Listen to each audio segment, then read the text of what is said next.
उस वक्त सिर्फ एक सुपर कॉन्टिनेंट या महाखंड हुआ करता था जिसे नाम दिया गया पेंजिया, और इसके चारों ओर सिर्फ एक महासागर था जिसका नाम था पैथालासा।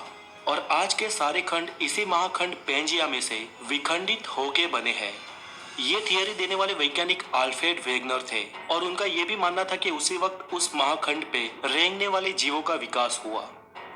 दोस्तों, पृथ्वी के गर्भ में लगातार प्लेट्स खिसकती रहती है, जिसके चलते धरती पर निरंतर बदलाव होते रहते हैं। लेकिन ये बदलाव लाखों या करोड़ों सालों बाद दिखाई देते हैं, और इन्हीं बदलावों के चलते आज के ये दिखने वाले कॉन्टिनेंट्स का जन्म हुआ, और उनके साथ ही हमारे देश भारत का भी।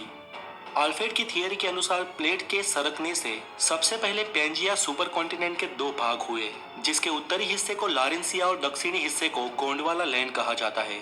और इन दोनों के डिवाइड होने के बाद जो बीच में महासागर का पानी भरा और एक खाड़ी का निर्माण हुआ, उसे वैज्ञानिकों ने टेथिस सागर नाम दिया।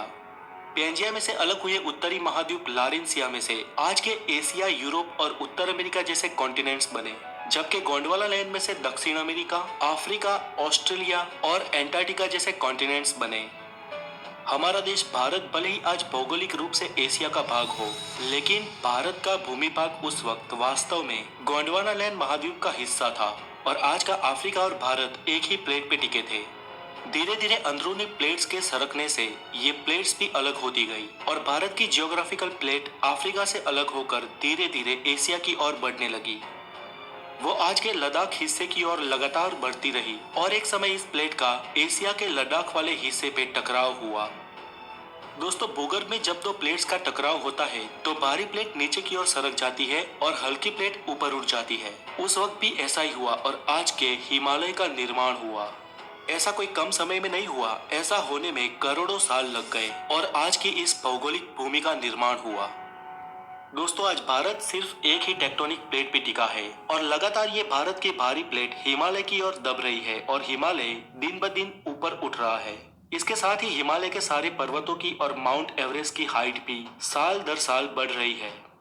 दोस्तों, इस थियरी को सिद्ध करने के लिए एल्फ्रेड ने ये भी कहा कि आज के दिखने वाले सारे कॉन्टिनेंट एक दूसरे में फिट होते हैं, और आज अगर किसी तरह इन सबको एक किया जाए तो फिर से पेंजिया सुपर कॉन्टिनेंट का निर्माण हो सकता है।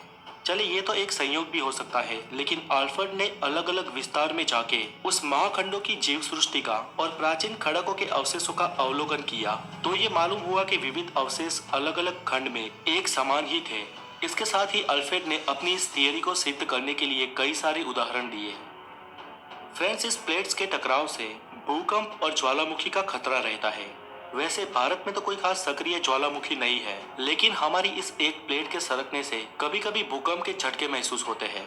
हमारी अगली वीडियो में हम जानेंगे कि भूकंप और ज्वालामुखी का रीजन क्या है, और लावा या मैग्मा कैसे बनता है।